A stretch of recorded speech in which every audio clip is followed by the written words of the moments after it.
الشیطان الرجیم بسم اللہ الرحمن الرحیم اللہم کل ولیک الحجۃ ابن الحسن صلواتک علیہ وعلی آبائہ فی هذه الساعة وفی کل ساعة ونیا وحافظا وقائدا وناصرا ودلیلا معینا حتی تسکنہ ورزق طوعا وتمتعہ فیہا طویلا اللہم صلی علی محمد وعلی محمد وعجل فرجہم رحم اللہ من قرأ سورة الفاتحة.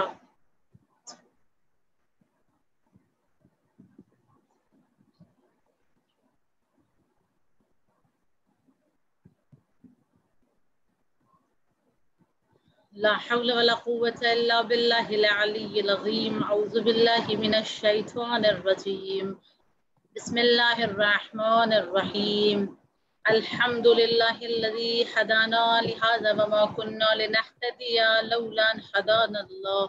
الصلاة والسلام على أشرف الأنبياء والمرسلين وخاتم النبيين وحبيب قلوبنا وطبيب نفوسنا صاحب وقار والسكينة المدفون بأرض مدينة بالقاسم محمد. اللهم صل على محمد وعلى محمد وعلى أهل بيته الطيبين الطاهرين المعصومين المظلومين المنتجبين المنتخبين الغر الميامين ولعنة الله على أعدائهم أجمعين من يومنا هذا إلى قيامه يوم الدين.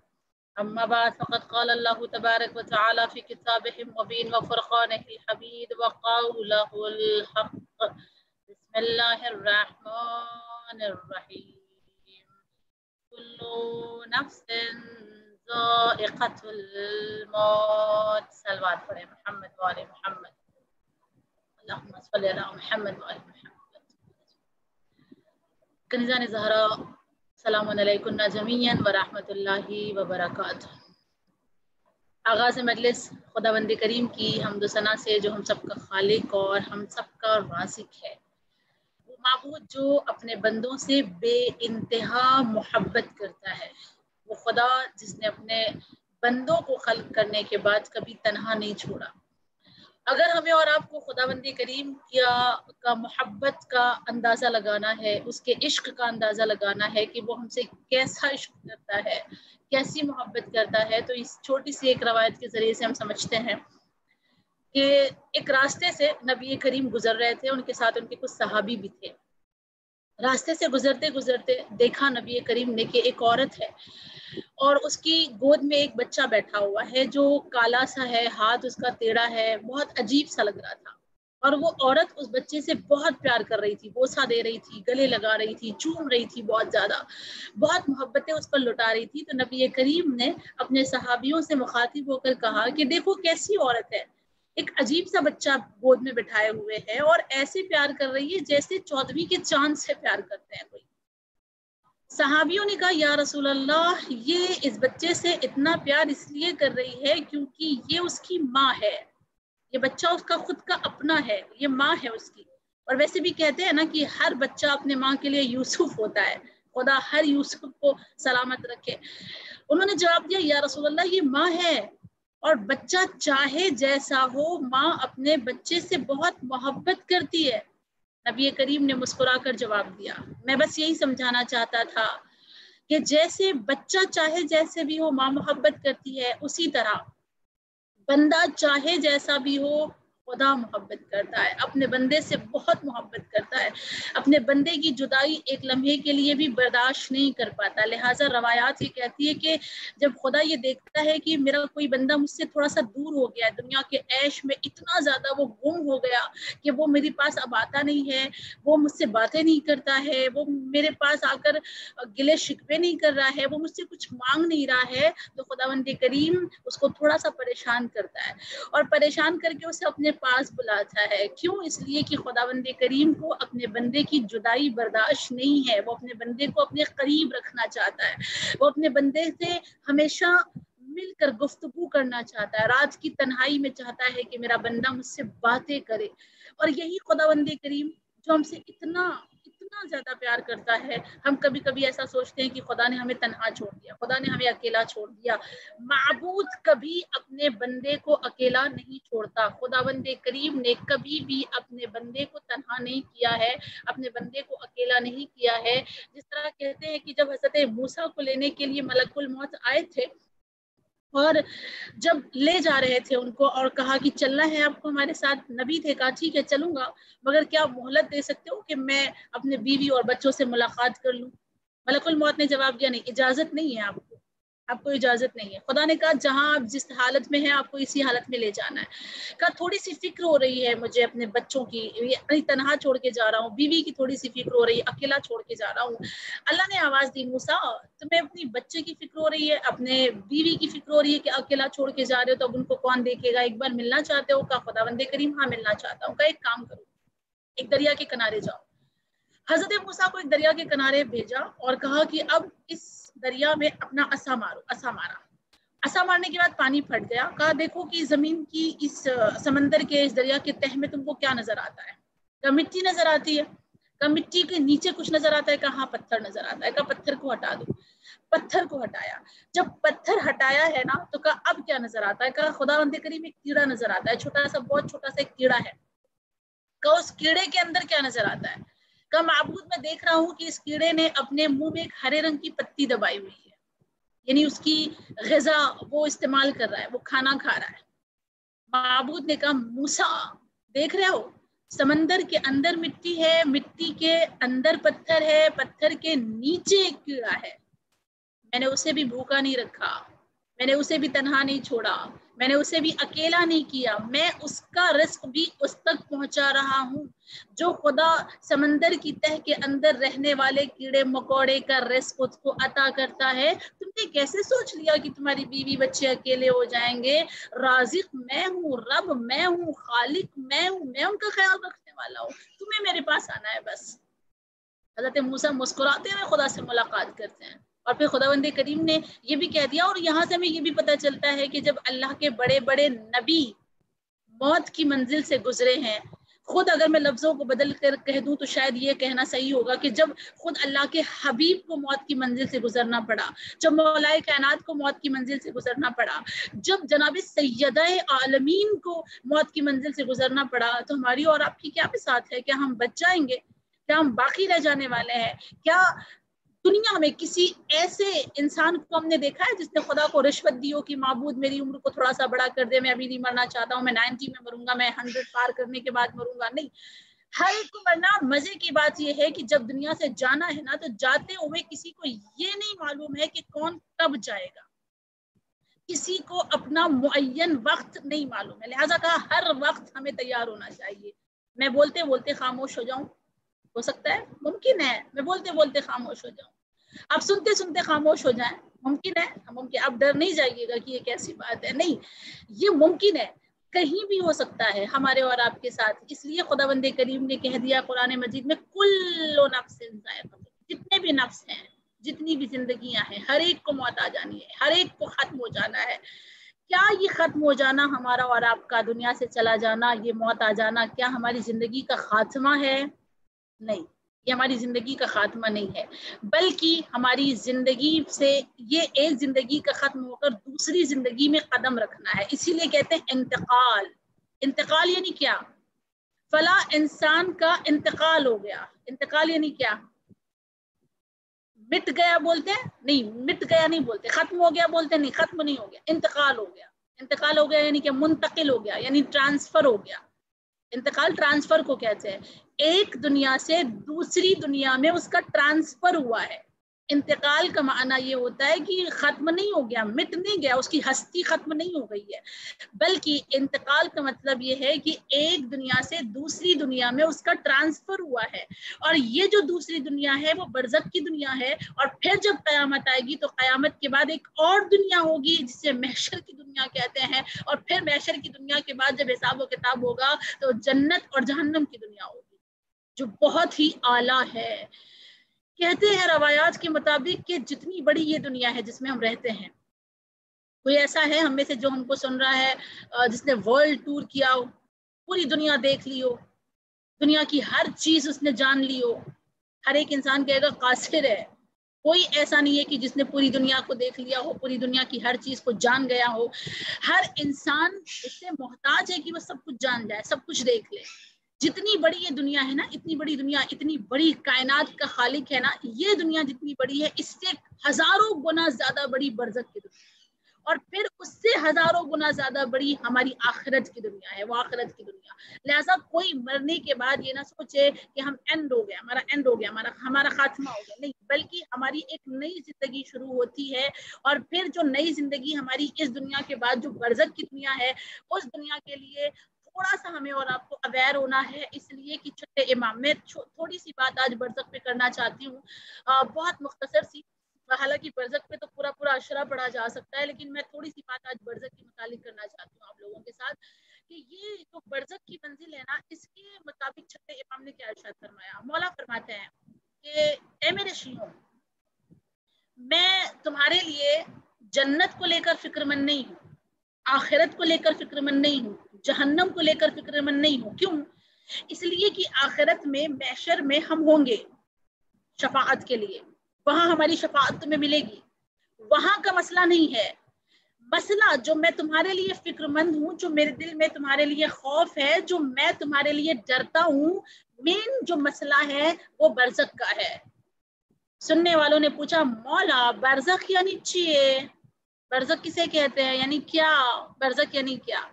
دیکھیے, برزخ کا لغوی معنی, لغوی معنی یعنی ڈکشنری میں جو معنی, ورڈ میننگ جو ہوتا ہے, تو برزخ کا لغوی معنی ڈکشنری میں جو معنی لکھا ہوا ہے اس کو کہتے ہیں پردہ. برزخ یعنی پردہ, ایک دنیا سے دوسرے دنیا میں ایک جو درمیان میں پردہ لگا ہوا ہے اس کو برزخ کہتے ہیں.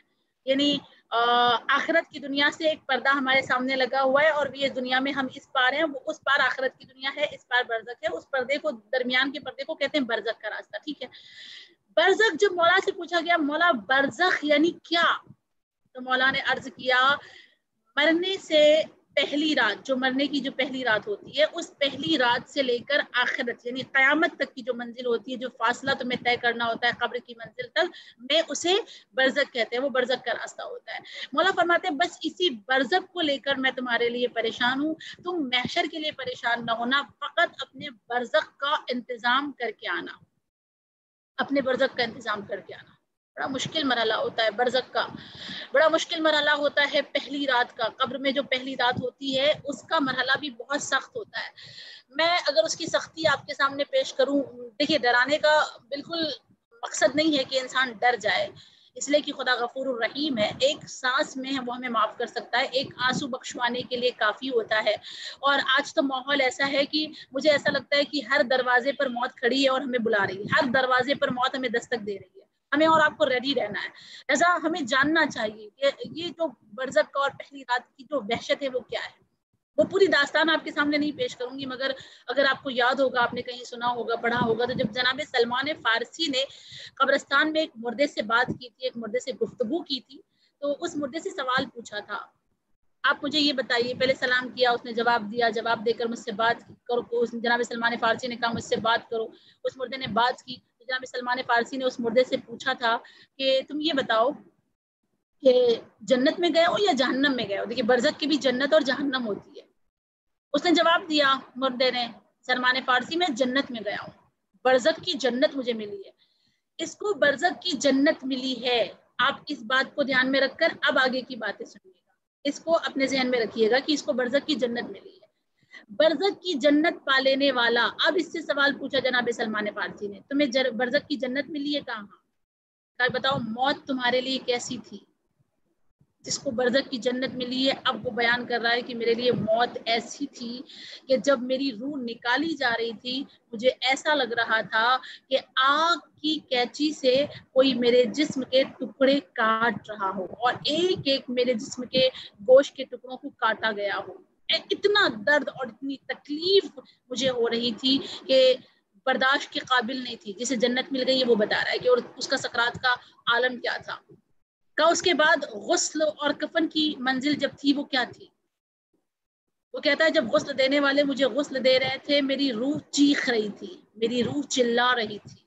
اور جب وہ پانی ڈالا جاتا تھا مجھ پر تو وہ ڈالتے تھے ٹھنڈا پانی، لیکن وہ آگ جیسا گرم ہو جاتا تھا وہ پانی، مجھے ایسا لگتا تھا کہ کوئی مجھے آگ سے غسل دے رہا ہے۔ پھر جب مجھے کفن پہنایا گیا تو وہ کفن بھی میرا گرم ہو گیا، اور اس کے بعد جب مجھے قبر میں لٹایا گیا، داستان بہت بڑی ہے، میں نے شارٹ کر کے آپ کے سامنے عرض کیا، اور جب مجھے قبر میں لٹایا گیا اور جب قبر میں میں لیٹا ہوں اور جب دفن کر کے لوگ چلے گئے ہیں، جیسے ہی لوگ گئے ہیں تو سوال پوچھنے والے سوال پوچھنے کے لیے میرے پاس آئے، کیونکہ میں اہل بہشت میں تھا، لہٰذا میرے پاس جو ملائکہ آئے تھے ان کی شکل اچھی تھی، وہ خوبصورت شکل میں آئے تھے، ورنہ جن کے برزخ میں جن کو جہنم ملنے والی ہوتی ہے ان کے قبر میں ملائکہ بھی خوبصورت شکل میں نہیں آتے ہیں۔ وہ کہتا ہے کہ میری جو حساب و کتاب، میرے سوال و جواب کے لیے جو ملائکہ آئے تھے وہ خوبصورت شکل میں آئے تھے، اور مجھے اٹھا کے بٹھایا، اور جب میں اٹھ کر بیٹھا ہوں تو مجھ سے انہوں نے کہا کہ اب اپنے نامہ اعمال کو اپنے ہاتھوں سے لکھ۔ میں نے ان ملائکہ سے کہا میں کیسے لکھوں؟ انہوں نے پہلے مجھ سے سوال پوچھ لیا، تیرا رب کون ہے، تیرا امام کون ہے، وہ سارے سوالوں کے بعد مجھے بٹھا کر کہتے ہیں کہ اب اپنے اعمال جو تو نے دنیا میں کیے ہیں اس کو اپنے ہاتھوں سے لکھ۔ وہ کہتا ہے کہ میں نے ان فرشتوں سے کہا کہ میں کیسے لکھوں، میرے پاس پیپر نہیں ہے، تو انہوں نے میرے کفن کا ایک ٹکڑا پھاڑا، میرے ہاتھ میں دیا، کہ ایسے پیپر بنا لیں۔ کہ میرے پاس قلم نہیں ہے، کہ اپنے کلمے کی انگلی کو قلم بنا لیں، میں نے قلم بنایا۔ کہ میرے پاس سیاہی نہیں ہے، تو کہا اپنے لعاب دہن کو سیاہی بنا لے۔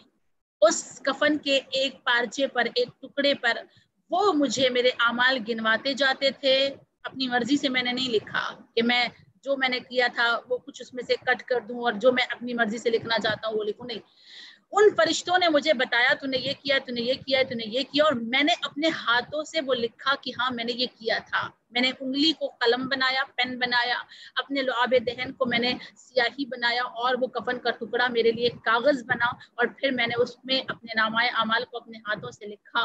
جب میں نے لکھ لیا تو پھر اس کفن کے ٹکڑے کو تعویذ کی شکل دی گئی، اور پھر ان فرشتوں نے میرے گلے میں پہنا دیا، اور گلے میں پہنا کے کہا کہ اب اس میں آرام کر، تجھے جنت نصیب ہوئی ہے برزخ کی، لیکن اب تم اس میں آرام کرو، مگر یہ جو تم نے اپنے ہاتھ سے اپنے نامہ اعمال کو اپنے کفن کے ٹکڑے پہ لکھا ہے، اس نامہ اعمال کو محشر کے میدان میں کھولا جائے گا۔ یعنی اتنی ہیبت تھی میرے اوپر کہ قبر کی پہلی منزل بڑی سخت ہوتی ہے۔ یہ برزخ کا جو مرحلہ شروع ہوتا ہے نا، یہ شروع میں ہی جو پہلا مرحلہ ہوتا ہے قبر کی پہلی رات والا، وہ بہت سخت ہوتا ہے۔ اسی لیے کہا گیا ہے کہ اپنے مرحومین کو قبر میں سلا دینے کے بعد فراموش نہ کریں، بھولیں نہیں۔ پہلی رات جب ہمارے مرحومین کی ہوتی ہے تو ہم اور آپ بہت زیادہ تھکے ہوئے بھی ہوتے ہیں، بہت زیادہ پریشان بھی ہوتے ہیں، اور بہت زیادہ ہم رو بھی رہے ہوتے ہیں۔ وہ صحیح ہے، رونا بھی صحیح ہے اور ہمارا آرام کرنا بھی صحیح ہے، مگر یہ کہتے ہیں کہ جب ہم اپنے مرحومین کو قبر میں پہلی رات دفناتے ہیں تو اس پہلی ہی رات کو ایک قرآن مجید کا ہدیہ ہمارے مرحومین کو ضرور پہنچنا چاہیے، پہلی ہی رات کو، کسی بھی طرح سے ممکن ہو سکے خاندان والے بیٹھ کے پڑھے، کسی کو معین کر دے کہ وہ پڑھے، یعنی پوری رات ایک قرآن اس کا ختم ہو کر اس پر پہنچنا چاہیے، اس لیے کہ اس پر بہت زیادہ ہیبت ہوتی ہے۔ اور اگر ممکن ہو سکے تو یہ بھی کہا گیا ہے کہ کوئی عزیز، کوئی رشتہ دار پہلی رات قبر پر اس کے سرانے بیٹھے، کچھ دیر بیٹھے، پوری رات نہیں بیٹھ سکتا ہے تو کچھ دیر کے لیے جائے، کچھ دیر بیٹھے، سورۃ عاشورہ پڑھ دے، سورہ یاسین پڑھ دے، سورہ ملک پڑھ دے، اور اس طرح سے اس کو دلاسا دے، اس لیے کہ جتنی دیر قبر کے اوپر کوئی انسان بیٹھا ہوتا ہے، قبر والے کو محسوس ہوتا ہے کہ کوئی بیٹھا ہوا ہے اور اس کو تھوڑا سا سہارا ملتا ہے، اس کی تنہائی تھوڑی سی کم ہو جاتی ہے، مگر جب بالکل تنہا ہم چھوڑ کر چلے آتے ہیں تو اس پر وحشت بہت سخت ہوتی ہے۔ یہ برزخ کا شروعاتی مرحلہ ہے، اور پھر اس کے بعد وہ جناب سلمان فارسی سے کہتا ہے کہ میرے لیے ایک کھڑکی کھولی گئی، اور کھڑکی کھول کر مجھ سے کہا گیا یہاں سے تو داخل ہو جا، تجھے برزخ کی جنت میں داخل کر دیا گیا۔ برزخ کی جنت یعنی آپ آسانی سے سمجھ لیں کہ برزخ کی جنت یعنی برزخ کی جنت یعنی وادی السلام، اور برزخ کی جہنم یعنی وادی برہوت۔ میں نے آپ کو شروع میں یہ کہا کہ مرنے کے بعد ایک نئی دنیا ہوتی ہے، ایک الگ دنیا ہوتی ہے جو اس دنیا سے زیادہ بہتر ہوتی ہے، اور وہ برزخ کی دنیا ہے۔ برزخ کی دنیا میں اگر کسی کو جنت مل گئی ہے، خوش نصیب ہے وہ۔ اگر کسی کو برزخ کی جنت نصیب ہو گئی ہے وہ خوش نصیب ہے، اگر کسی کو وادی السلام میں جگہ مل گئی ہے وہ خوش نصیب ہے۔ میں سب سے پہلے آگے بڑھنے سے پہلے میں دعا کروں گی کہ جس مرحوم یا مرحومہ کے لیے یہ مجلس کروائی گئی ہے، خدا انہیں وادی السلام میں بہترین جگہ عنایت کرنا، اس لیے کہ وادی السلام میں جب ایک روح کو، ایک مرنے والے کو جگہ دے دی جاتی ہے تو جانتی ہے کیا کہا گیا؟ وادی السلام میں جگہ مل جانے کے بعد کہتے ہیں کہ وہاں کی زندگی اتنی خوبصورت ہوتی ہے کہ علم دینے والا جو ہوتا ہے نا، وہاں جو پڑھانے والا، وہاں بھی تربیت کی جاتی ہے، وہاں بھی تعلیم دی جاتی ہے، وہاں تعلیم و تربیت کرنے والے خود اہل بیت ہوتے ہیں۔ یعنی دنیا میں جو عام ٹیچرز ہوتے ہیں وہ ویسے ٹیچر نہیں ہیں، عالم برزخ میں جو ٹیچر ہیں، تربیت کرنے والے، تعلیم دینے والے، وہ خود اہل بیت ہیں۔ اور کہا گیا بعض اوقات یہ کہتے ہیں کہ برزخ کی منزل میں جو لیکچرز جو سننے کے لیے ملتے ہیں وہ خود مولائے کائنات کے ہوتے ہیں، یعنی مولائے کائنات خود وادی السلام میں رہنے والوں کو تعلیم دیا کرتے ہیں۔ آپ اندازہ کریں کہ کتنا خوبصورت منظر ہوگا۔ آپ یقین کریں کہ جب سے یہ ساری باتیں میں نے کتابوں میں پڑھی ہے، بس جی چاہتا ہے کہ کیسے ہم وادی السلام میں پہنچے اور کیسے وہ منظر ہمیں نصیب ہو کہ مولائے کائنات ہمیں تعلیم دے رہے ہوں، تربیت مولائے کائنات کر رہے ہوں۔ اور پھر یہ کہا گیا کہ وادی السلام میں رہنے والے جو مرحومین ہوتے ہیں، ان مرحومین کو یہ ایک بہت خوبصورت سی اپارچونٹی ملتی ہے، اور وہ یہ کہ وہ ایوری فرائیڈے، ہر جمعہ رسول اللہ کے ساتھ بیٹھ کر تعام کرتے ہیں، رسول اللہ کے ساتھ بیٹھ کر کھانا کھاتے ہیں، ان کو دعوت دی جاتی ہے۔ جتنے بھی وادی السلام میں ہوتے ہیں، برزخ کی جنت پا لینے والوں کے لیے کہا گیا ان کی تقدیر کتنی بلند ہے کہ خود رسول اللہ ان کو دعوت دیتے ہیں ہر جمعہ، اور وہ رسول اللہ کے ساتھ بیٹھ کر، وہاں صرف رسول اللہ نہیں ہوتے ہیں بلکہ اس دسترخوان پر اہل بیت موجود ہوتے ہیں، اور اہل بیت کے ساتھ بیٹھ کر ہر جمعہ کھانا کھانا نصیب ہوتا ہے۔ اب تو جانا چاہتے ہیں نا؟ اب تو ڈر نہیں لگ رہا ہے؟ ڈر لگ رہا ہے؟ اب تو نہیں ڈرنا چاہیے، اتنا خوبصورت منظر ہے وادی السلام کا۔ کتنا بس دعا یہ کریں کہ برزخ کی منزل میں ہمیں برزخ کی جنت حاصل ہو جائے۔ اگر برزخ کی جنت حاصل ہو رہی تو یہ ساری سعادتیں انشاءاللہ میں ملنے والی ہیں۔ پھر یہ کہا گیا کہ جب ہم برزخ کی جنت میں رہتے ہیں، وادی السلام میں ہم رہتے ہیں، اور کوئی ہمارا پڑوسی، کوئی ہمارا رشتہ دار اگر مرتا ہے اور اسے بھی اگر وادی السلام میں بھیجا جاتا ہے، تو جب وہ وادی السلام میں آتا ہے اور ہم اسے ویلکم کے لیے جب جاتے ہیں تو ہم اس کو پہچانتے ہیں، ایون ہم اس کو وادی السلام میں پہچان سکیں گے، برزخ کے مرحلے میں اس کو پہچان سکیں گے، اس سے احوال پرسی کریں گے، اس سے حال پوچھیں گے، اس سے باتیں کریں گے، اور پھر ہم اس سے یہ بھی سوال کریں گے کہ وہ فلاں میرا پڑوسی وہ کیسا ہے، فلاں میرا دوست کیسا ہے، فلاں میرا رشتہ دار کیسا ہے۔ اگر وہ بائی چانس ہم کو یہ کہے گا کہ وہ تو مر گیا، کہیں گے وہ مر گیا، یہاں تو نہیں آیا۔ اگر وہ مر گیا ہے اور یہاں نہیں آیا تو پھر وہ مرحومین سمجھ جاتے ہیں کہ اسے وادی برہوت میں بھیجا گیا ہے، اور پھر وہ سارے مرحومین مل کر وہ وادی برہوت میں جانے والے کے لیے دعا کرتے ہیں کہ اس کے تمام گناہ معاف کر دیے جائیں، وادی برہوت میں وہ اپنی سزا کو جلد از جلد ختم کرے اور پھر وہ وادی السلام میں آ جائے۔ جب سزائیں ختم ہو جاتی ہے وادی برہوت میں تو پھر ان کا ٹرانسفر، یعنی اس کا انتقال پھر وادی برہوت سے وادی السلام میں بھی کیا جاتا ہے۔ یعنی ایسا ضروری نہیں ہے کہ ایک انسان وادی برہوت میں چلا گیا تو پھر وہ قیامت تک وادی برہوت میں ہے، نہیں، بلکہ جب اس کی سزا کا پیریڈ ختم ہو جاتا ہے تو پھر وادی برہوت سے اسے وادی السلام میں منتقل کیا جاتا ہے، ٹرانسفر کیا جاتا ہے، اس کو یہاں بھیج دیا جاتا ہے۔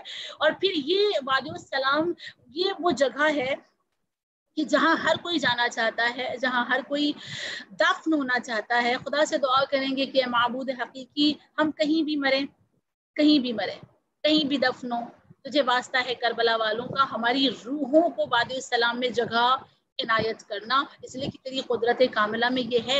اور ویسے بھی منتقل کیے جاتے ہیں، مرنے کے بعد قبر میں سلا دینے کے بعد جو جہاں کے قابل ہوتا ہے اس کو وہاں منتقل کر دیا جاتا ہے۔ اور اگر وادی برہوت اور وادی سلام کے بارے میں اور آگے بھی ہمیں جاننا ہے کہ بات نکلتی چلی جا رہی ہے اور بات آتی چلی جا رہی ہے، ورنہ بات مجھے یہاں پہ ختم کرنی تھی، اور ایک دو باتیں اور سن لیں آپ۔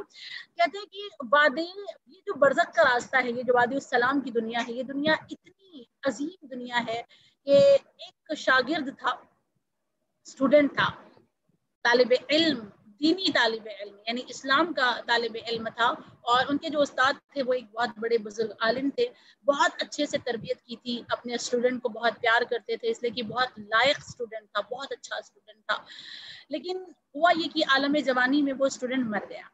جب وہ مر گیا تو استاد کو بہت صدمہ ہوا، ظاہر سی بات ہے اگر ایک استاد کا کوئی اچھا اسٹوڈنٹ مر جاتا ہے تو استاد بہت روتا ہے، اسے بہت صدمہ ہوا۔